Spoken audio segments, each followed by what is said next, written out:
एक तरफ मंच से पीडीए पीडीए पीडीए के नारे लग रहे हैं, दूसरी तरफ पार्टी के भीतर ब्राह्मण और ठाकुर नेताओं की बेचैनी बढ़ी और बीच में खड़े हैं अखिलेश यादव, जिन्हें 2027 भी जीतना है और अपनी नई सोशल इंजीनियरिंग को टूटने से बचाना। जिस तरीके से आरक्षण की लूट हुई है, हर पन्ना पलटिए आप। उत्तर प्रदेश की राजनीति में इस वक्त सबसे बड़ा सवाल बीजेपी नहीं है, बल्कि सबसे बड़ा सवाल है क्या समाजवादी पार्टी अपनी नई पीडीए राजनीति और सवर्ण महत्वाकांक्षाओं को एक साथ संभाल पाएगी। क्योंकि चुनावी मंच पर सामाजिक न्याय बोलना आसान होता है, लेकिन टिकट बंटवारे के वक्त हर जाति अपनी हिस्सेदारी मांगती। नमस्कार दोस्तों, मैं हूं अवनीश विद्यार्थी और आप देख रहे हैं ब्रेकिंग न्यूज। कभी समाजवादी पार्टी का मतलब होता था मुस्लिम यादव समीकरण, यानी MY फैक्टर। मुलायम सिंह यादव के दौर में यही समाजवादी पार्टी की रीढ़ था। दरअसल 2014 के बाद यूपी की राजनीति पूरी तरीके से तब्दील हुई। बीजेपी ने गैर यादव ओबीसी, गैर जाटो दलित, हिंदुत्व और वेलफेयर स्कीम्स को मिलाकर एक ऐसा गठबंधन तैयार किया कि समाजवादी पार्टी का पुराना समीकरण कमजोर पड़ा और इसका असर 2017 के विधानसभा चुनाव में हुआ। समाजवादी पार्टी सत्ता से बाहर। 2019 में समाजवादी पार्टी और बीएसपी के गठबंधन को करारी हार मिली। 2022 में तमाम उम्मीदों के बावजूद अखिलेश यादव का गठबंधन सत्ता से दूर रहा।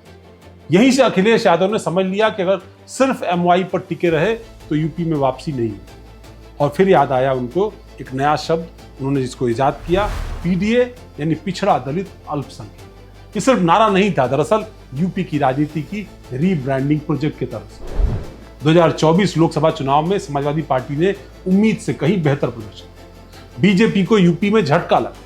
कई सीटों पर पीडीए समीकरण असर करता हुआ दिखाई पड़ा। दलित वोटों का एक बड़ा हिस्सा बीएसपी से खिसका और गठबंधन को मिला। मुस्लिम वोट पूरी तरीके से समाजवादी पार्टी कांग्रेस के गठबंधन के साथ गया और कई जगहों पर गैर यादव ओबीसी वोटों में भी बड़े पैमाने पर इंडिया गठबंधन ने सेंध मारी। अखिलेश यादव ने तुरंत इसे पीडीए की जीत बताई, लेकिन राजनीति में हर सफलता अपने साथ एक नया संकट भी ले आती। अब पीडीए के भीतर ये सवाल उठने लगे कि टिकट किसको मिलेगा, सत्ता में हिस्सेदारी किसकी हो, और सबसे बड़ा सवाल, सवर्णों की जगह कहां हो। 2024 लोकसभा चुनाव में समाजवादी पार्टी ने 37 सीटें, जिसमें से 20 ओबीसी, 8 दलित और 4 मुस्लिम सांसद। ऊपरी जातियों में सिर्फ 5 सांसद, यानी 1 ब्राह्मण, 2 ठाकुर, 1 वैश्य और 1 भूमिहार जाति। ऐसे में सवाल उठना लाजमी। सोशल मीडिया की राजनीति देखकर कई लोग ये मान लेते हैं कि यूपी अब सिर्फ जातीय ब्लॉक्स में बढ़ चुका है, लेकिन दरअसल असली जमीन इससे कहीं ज्यादा जटिल है। ब्राह्मण और ठाकुर आज भी प्रशासन, संगठन, मीडिया, स्थानीय नेटवर्क और चुनावी फंडिंग में बड़ा प्रभाव है। ब्राह्मण जाति जिसके लगभग 10 से 12% वोट, ठाकुर जाति जिसका 6 से 7% वोट, और इनका असर सीटों पर उनकी संख्या से कहीं ज्यादा। यही वजह है कि कोई भी पार्टी ने पूरी तरीके से नजरअंदाज नहीं कर पाई। अखिलेश यादव भी ये बात बहुत अच्छी तरह समझते हैं। अगर पिछले 1 साल के अंदर अखिलेश यादव के भाषण देखें तो उनमें बड़ी तब्दीली आई। पहले जातीय जनगणना, पिछड़ों का हक और दलित प्रतिनिधित्व पर उनका पूरा फोकस था। अब ब्राह्मण नेताओं को मंच, ठाकुर चेहरों को जिम्मेदारी, सॉफ्ट हिंदुत्व और मंदिरों पर बयान, सवर्णों के लिए नरम भाषा भी दिखाई दे रही। आखिर ऐसा क्यों हो? क्योंकि अखिलेश यादव अब सिर्फ जातीय नेता के तौर पर नहीं दिखना चाहिए, खुद को सबको साथ लेकर चलने वाला एक वैकल्पिक मुख्यमंत्री, एक वैकल्पिक सरकार के रूप में प्रोजेक्ट करना चाहिए। लेकिन यही दरअसल असली खतरा छिपा है। दलित और पिछड़ों के बीच पीडीए सिर्फ चुनावी नारा नहीं बना, बल्कि एक उम्मीद बन चुका है। उन्हें लग रहा था कि अब उनकी हिस्सेदारी बढ़ेगी, टिकट ज्यादा मिलेंगे, सत्ता में भागीदारी होगी, पुराने राजनीतिक एलीट कमजोर हो चुके। लेकिन अगर अब अचानक समाजवादी पार्टी ब्राह्मणों को टिकट दे दे, या ठाकुर नेता फ्रंट पर ले आए जाए, या पुराने ताकतवर चेहरों को वापस महत्व दे दिया जाए, तो फिर पीडीए समर्थकों में सवाल उठे। यानी क्या हम सिर्फ वोट देने के लिए इस्तेमाल किए जाएंगे? यही वो बड़ा सवाल है जो भविष्य में समाजवादी पार्टी के भीतर दरअसल एक नया राजनीतिक संकट पैदा कर सकता है। अभी पीडीए अच्छा लग रहा है क्योंकि चुनाव दूर है और पुरानी चुनावी सफलता साथ है, लेकिन असली लड़ाई टिकट बंटवारे में शुरू हुई। मान लीजिए कि 40% टिकट मांगे गए और दलित कहने लगे हमारी हिस्सेदारी बढ़ाओ, मुस्लिम प्रतिनिधित्व भी रहेगा और सवर्ण नेता भी सम्मानजनक संख्या में टिकट चाहेंगे। ऐसे में समाजवादी पार्टी क्या करे? अखिलेश यादव की स्ट्रेटजी दरअसल क्या है?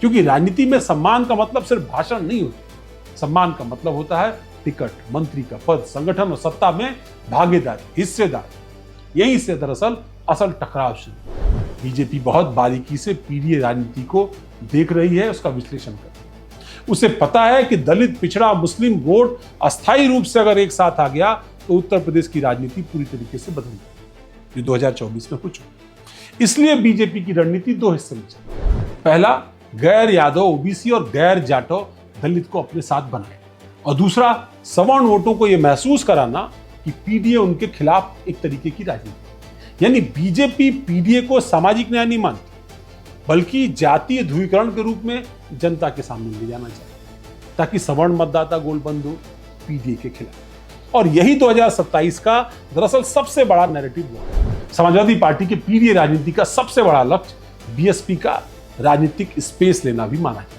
क्योंकि मायावती की सक्रियता कम हुई, दलित युवाओं में नई राजनीतिक उम्मीद की तलाश और विपक्षी राजनीति में एक वैक्यूम ये दिखाई पड़ा।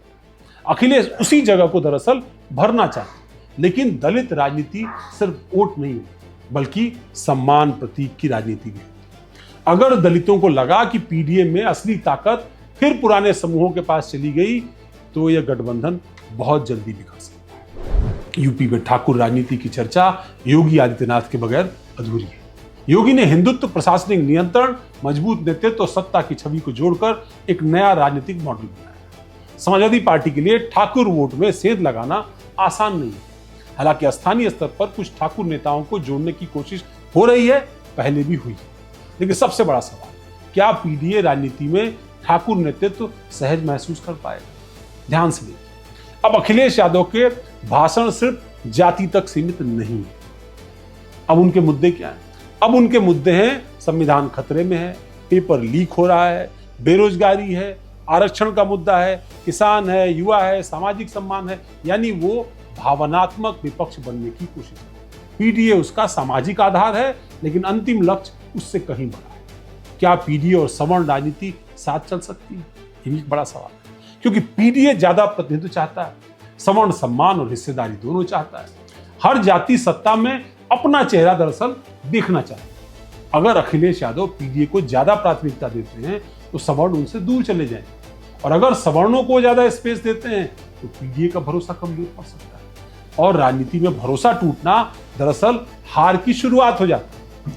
2027 में यूपी में सिर्फ सरकार नहीं चुनी जाएगी, यह तय होगा कि यूपी की राजनीति हिंदुत्व बनाम सामाजिक न्याय पर होने वाली है या फिर नया सामाजिक गठबंधन बनने वाला है। क्या पीडीए एक अस्थायी राजनीतिक मॉडल बन पाएगा, या जातीय महत्वाकांक्षाएं इसे पूरी तरीके से तोड़ कर रखें? दरअसल अखिलेश यादव के सामने आज सबसे बड़ी चुनौती बीजेपी नहीं है, बल्कि सबसे बड़ी चुनौती अपनी ही बनाई हुई राजनीति को बैलेंस करना, संतुलित करना।